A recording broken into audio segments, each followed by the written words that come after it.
Hello and welcome to Boards, Budgets, and Benchmarks, how IR can support engaged governance. My name is Armand Alacbay, and I'm the Vice President of Trustee and Government Affairs for the American Council of Trustees and Alumni, or ACTA for short. The focus of this presentation is really about the relationship between boards of trustees and IR professionals and how to work in partnership to shape policy decisions that affect the institution in the long run.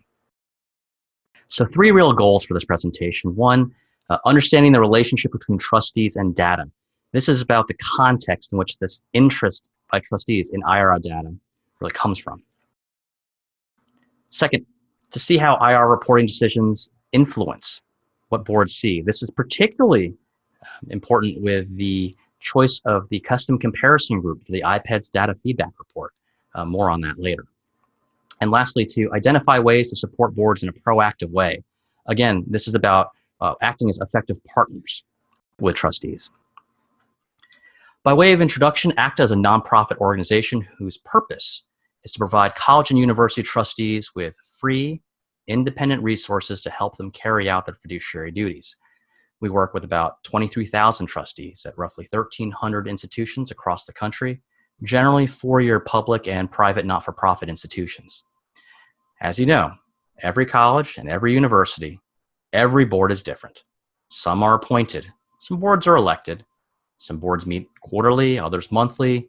Some trustees are engaged and ask meaningful questions of the institution. Some ask questions that are maybe a little too in the weeds. Some don't ask any questions at all. But what everyone has in common is that institutions operate best when college and university leadership are on the same page as their boards of trustees, and vice versa. The project that I'd like to share with you today is the product, the culmination of a several years-long process of trying to figure out how best to help trustees.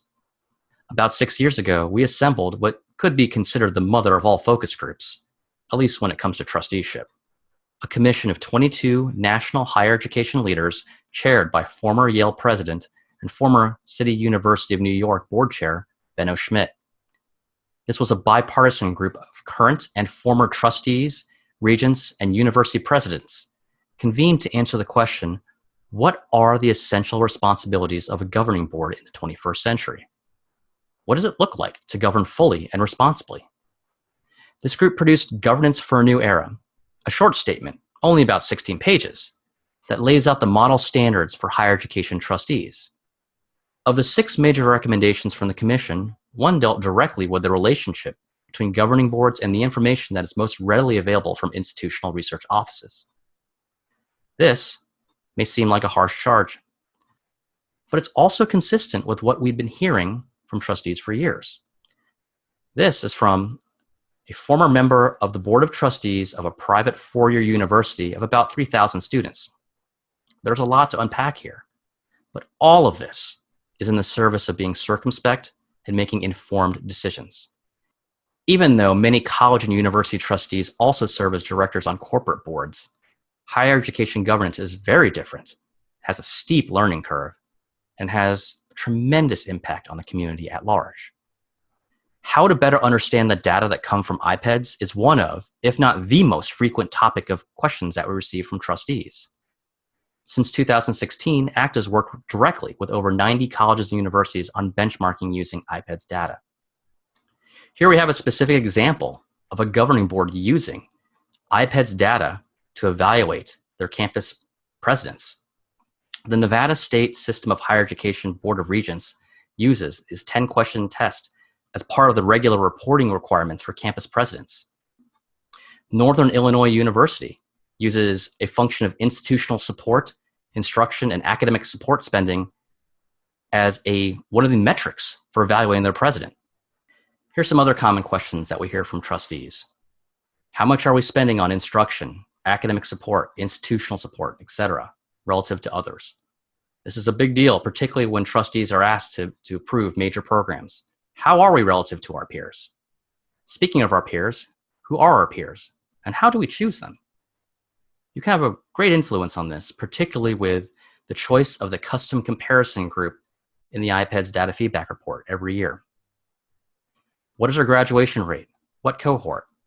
So trustees understand that, or most understand that Graduation rates, as reported typically, are for first-time full-time freshmen. We just worked with a trustee not too long ago who wanted data on not first-time cohorts, part-time cohorts. That comes all from the outcome measure survey. As an aside, not everything that we do with trustees that falls within the bailiwick of institutional research necessarily deals with IPEDS. The National Survey of Student Engagement, NSSE, any value-added assessment testing, the CLA, the ETS proficiency profile. Boards know that graduation rates alone are a very imperfect proxy for performance. Of course, depending on how your institution is structured, these areas might not even fall under IR. But overall, the theme of this is, how are we doing relative to others? Anything you can provide that sheds light on that question, the answer to that question, is welcome. In the spirit of institutional research, we too, ACTA as an organization, resolved to follow the data ourselves in deciding how best to serve trustees. We surveyed over 1,100 trustees to ask them what they saw as their role as governing board members. Over 60% reported that their boards were very involved in cutting costs while maintaining academic quality, far more so than any other issue. So it came to us as no surprise that when given a list of options for resources that ACTA could provide in the future, an overwhelming majority selected as their first choice a website that provides financial data and other metrics for their institution. We'll talk about that shortly. But there's one other major component to all of this that we have not yet talked about. When we put together this presentation last fall, we did so during an economic climate that looks very different from that of today. COVID-19 has taken the message we've been hearing from trustees from, well, we want to adopt a more data-informed approach to how we consider the long-term outlook of our institution over the next decade, to more like, we need an inventory of everything we're doing and we need it right now. You've seen the same headlines and so have your boards of trustees. The sense of urgency is real. Put another way, according to a recent survey, 42% of trustees at private not-for-profit institutions and 25% of public trustees, both of which being a plurality here, listed the financial sustainability of higher education institutions as their top concern about the future of higher education. That study came out in January. I can only imagine what the numbers would look like today. But the point still stands. Trustees had already been looking at higher ed as facing an existential turning point. And for some, the decision has already been made. Just last month, McMurray College in Illinois closed its doors after 174 years, citing the pandemic as the final straw. Pine Manor College in Massachusetts, whose revenue model is highly dependent on auxiliary services, just announced that it would soon be merging with Boston College. The latest as of early June is that Moody's Investor Service is predicting that net tuition revenue and other student revenue will likely decline between 5 and 13% in 2021. That's also assuming modest enrollment increases this fall. And as we know, the year 2020 is anything but predictable. That all being said, every institution's situation is very different. But this is the environment in which boards are operating right now. Many college and university boards either recently have or coming up soon will have had their annual meeting to assess the institution budget for the next fiscal year. And alongside the immediate question of reopening campuses in the fall and the attendant operational challenges, boards are asking, what is our long-term plan at sustainability? These are difficult conversations, and not everyone is handling them well. Just a couple of months ago, 10 trustees from Hampshire College resigned in the midst of a board disagreement about the strategic direction of the institution, whether to continue on a track to remain independent. We're in an environment where the range of potential outcomes is wide. Boards understand that they have a duty to act.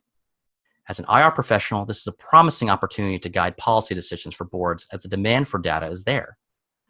From the perspective of those in leadership roles in private industry, as are many trustees, the IR office of a college or university is akin to its business intelligence unit. Several years ago, the University of Arizona formally merged its IR and business intelligence offices, recognizing the overlap of their functions. What I'd like to do next is show you a short video about the How Colleges Spend Money website, our free online tool for trustees to help them navigate IPEDS data.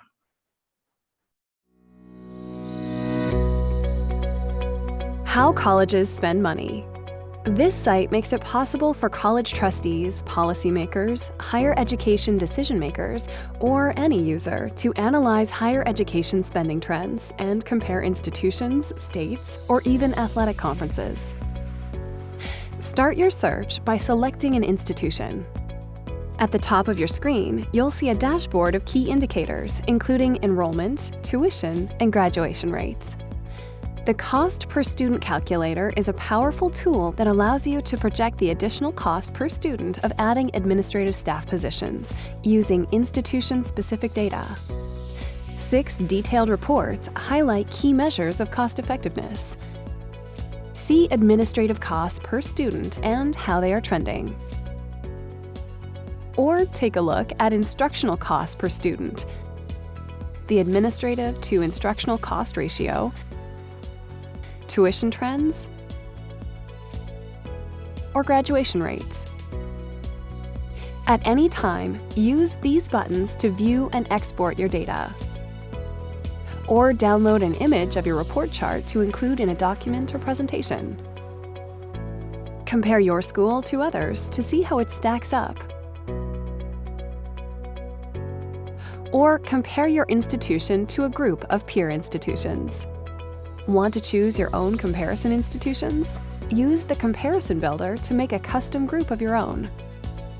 Start by clicking on New Group. Say you want to find out what the average administrative cost per student is for public institutions in Florida with at least 15,000 students. To rename your group, click on the Edit button, then click Save to save your changes. To start a new search and add a new group, use the Reset button to clear your search. You can also search by Carnegie classification, athletic conference, or association. You can even compare against individual hand-picked schools. To include a group in your report, click on the plus symbol on the top left of the block, then click Run. You can add or remove any school from the report by clicking on its name. Want to save your comparison groups for later? Create an account by clicking the Register link. Fill out the form to gain access to advanced features. Thank you for taking the tour. If you have additional questions, please visit our Frequently Asked Questions page or email us.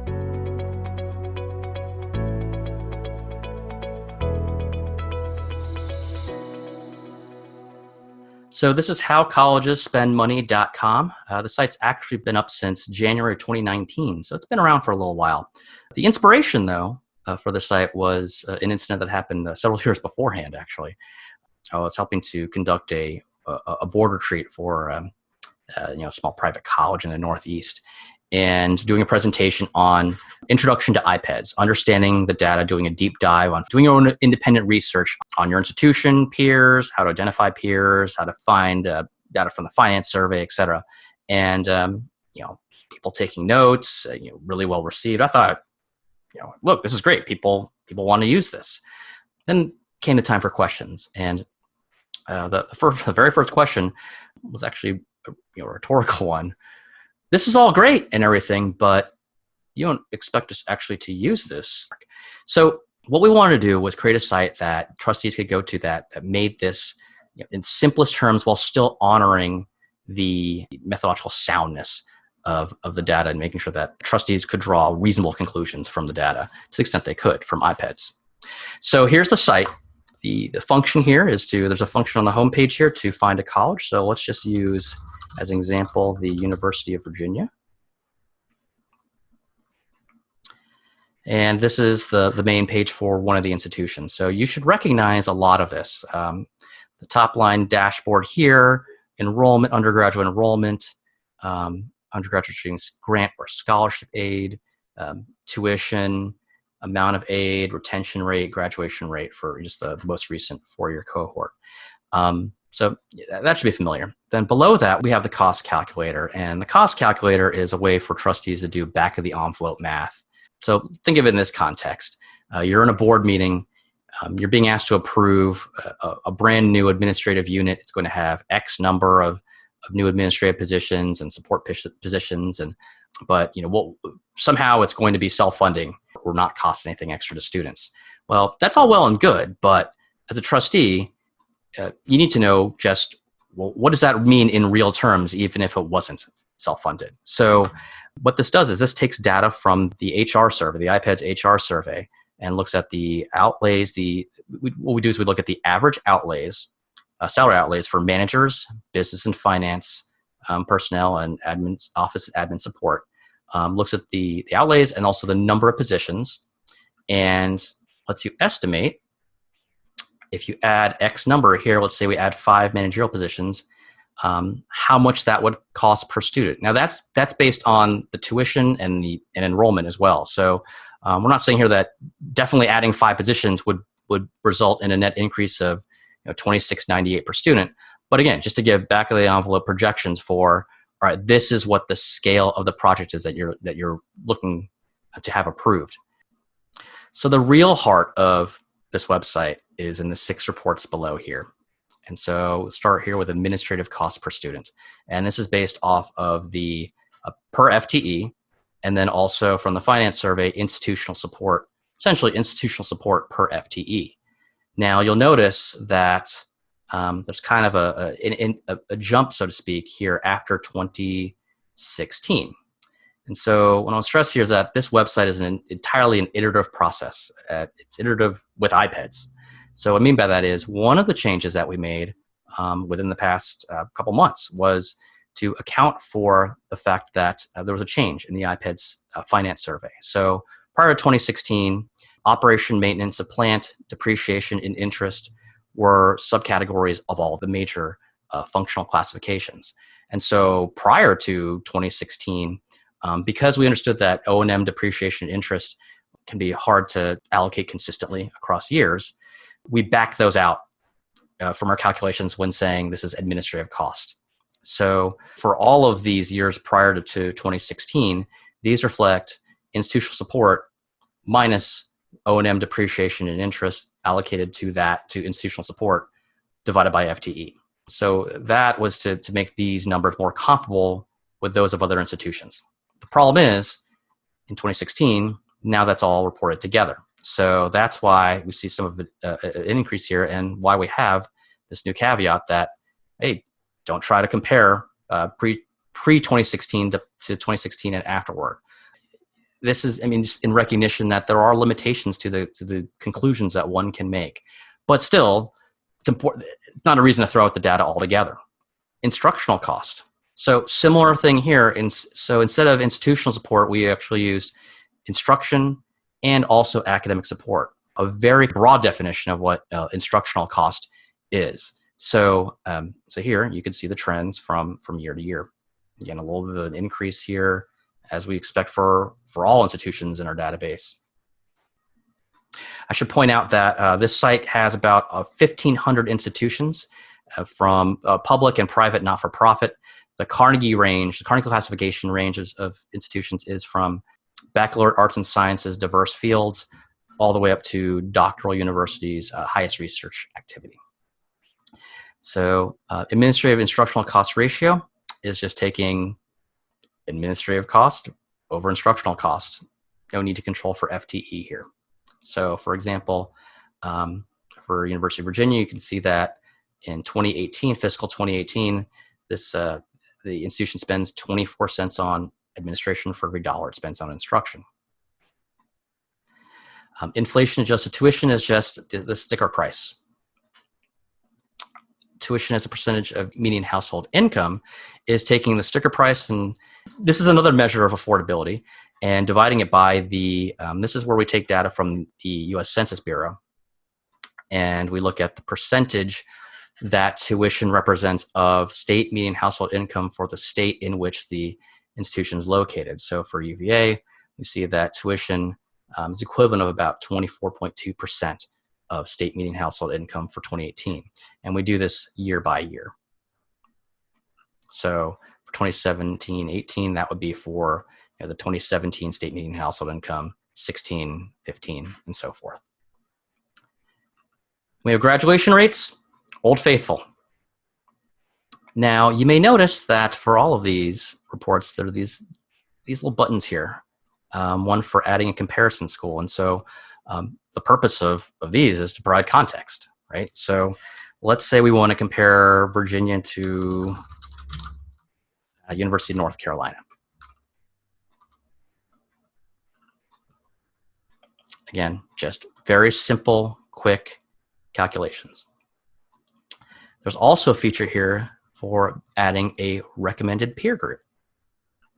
So the recommended peer group is the group of institutions that are your institution's peers, so to speak, as defined by the custom comparison group of institutions, or the comparison group of institutions that you select and report to IPEDS for the IPEDS data feedback report annually. As you know that if you don't report a custom comparison group, NCS will select one for you based on their algorithm. And I did a little quick research and saw that I think about a third of institutions, at least of private and private not-for-profit and public, 4 years, did not report a custom comparison group. This can be really helpful because you understand your institutions best. Trustees want to know more than anything else, not just what the static numbers are, but how they are in comparison. They need context. And so the custom comparison group plays a big role in providing that context, because all these you could run against that. So finally, there is the comparison builder tool. This is just one more feature of the site where trustees or policymakers or whoever's using the site can create a custom comparison group of their own. So let's say we want to take schools in California, public schools in California with at least 3,000 students. And we want to create a comparison group. Now what this will do is this will produce reports based on the average of the institutions that are in this custom group. This is useful for looking at trends statewide, comparing states, for instance. So this is something that maybe state policymakers may be looking at. Well, how do our state's institutions look versus publics in another state? So again, these are the average values for each of these reports. So you can look at tuition. Here's what the average would be for this set. Takeaways. So becoming conversant in higher ed data reporting is definitely becoming part of trustees' fundamental responsibilities, or what they understand their responsibilities to be. The days of them being hands-off largely are over.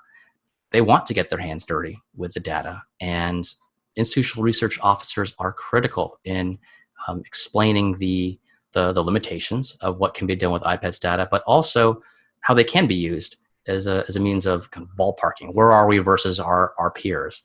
Trustees know these are imperfect measures, but it's not going to stop them from using this data in a way that, again, just to get a big picture look of what the institutional stance is. And a lot of that is a function of the times, right? Boards are under immense pressure to make decisions now. These are unprecedented times. I mean, not to overuse a cliche, but it is an opportunity as well for IR professionals to interface directly with boards. You are the guardians of the impassioned data, right? And that's something that they need now more than ever. And finally, with regard to benchmarking, you know more about your institution than an algorithm does. The custom comparison group, your institution peers, it's not a throwaway question. It's something that annually you get the opportunity to shape what the context is for trustees to, as they look at IPEDS data. Sites like ours, rely heavily on the choices that you all make as far as what the institutions are. There's some things that you can't just leave to numbers, and what institutions are similar to ours is one of those things. Thank you. I hope this has been helpful in some way, and feel free to reach out if I can help answer your questions.